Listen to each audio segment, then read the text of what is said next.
Hi, this is Ceevee. I hope you're fine. Have a great, jubilant July.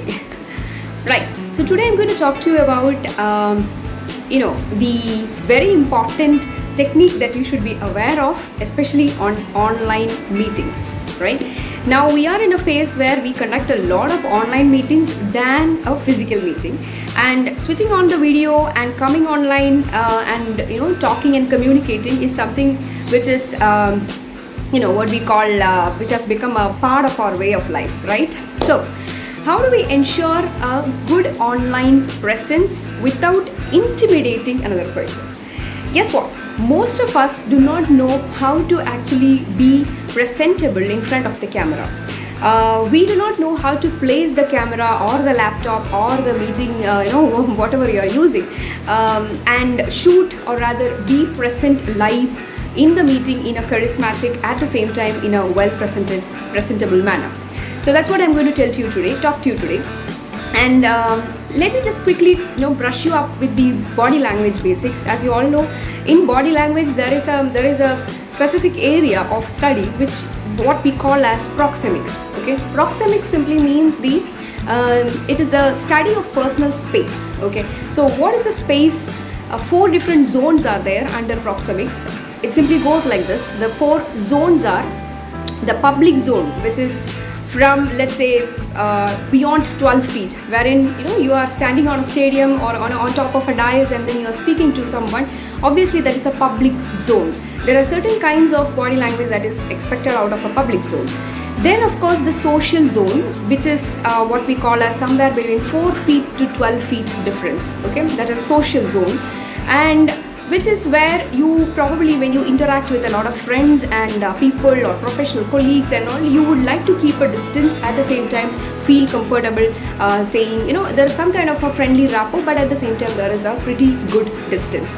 And then comes the personal zone, which is somewhere between 2 to 4 feet. Now, what is personal zone? Personal zone is a space which is in between the closest, which is the intimate zone, and the social zone. What happens in the personal zone is, the person whom you want to enter into a personal zone, you are more comfortable, or rather I would say you are ready to establish a friendly relationship with that person. That simply means that much. So basically, someone who enters your personal zone will be somewhat closer to you, and you would want to probably handshake. So when you want to do a handshake, or when you want to even come closer and say something personally, obviously the personal zone distance is needed, right? But let me get to the next zone, which is the intimate zone. Now, what is intimate zone? Intimate zone is between 0 to 2 feet. Intimate zone simply means that you have access to the intimate position of the person, which means you come very close, you probably hug the person, as well as maybe a cheek kiss or something like that.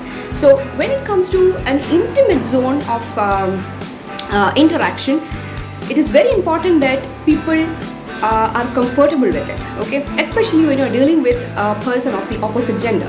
You need to be sure about whether this person is comfortable when you are entering the intimate zone. So I think a lot of different kinds of body language cues are there. Most of us are aware of it. If we are crossing the personal limit and entering into the intimate zone, obviously you need permission for that, right? Otherwise it is considered as a violation.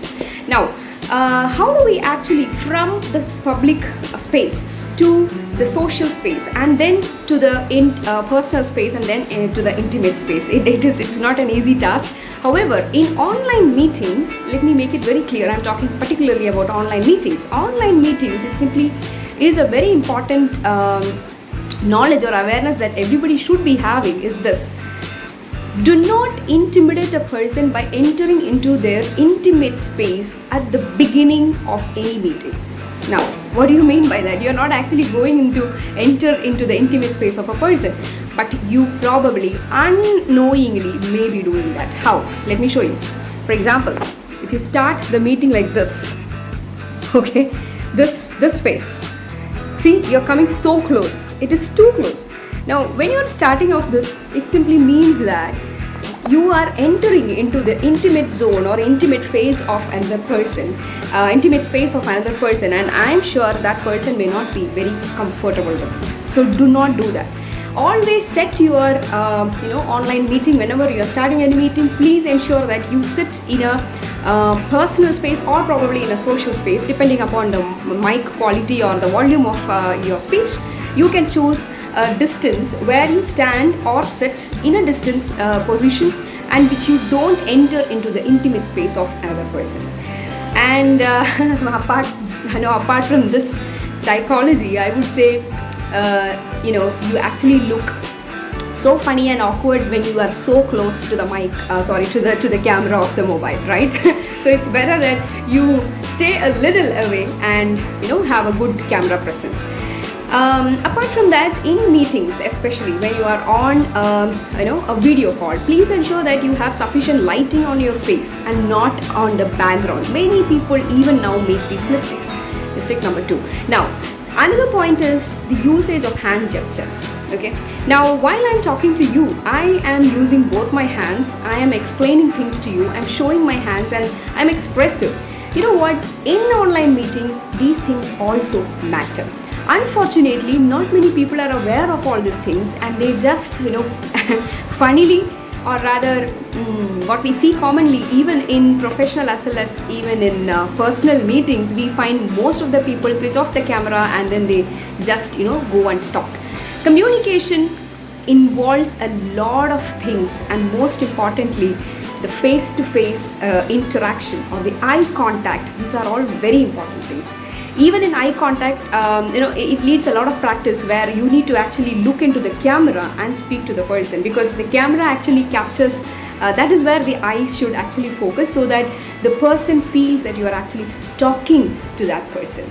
Okay, so those were some of the points which I wanted to touch upon. So do take care of your online presence, do take care of your online meetings, because in today's world, it's important that you create an impact online so that you can make a greater impact everywhere, right? So I'll see you in the next video. I hope this was useful. Do follow me in my social media. This is Dr. Ceevee signing off.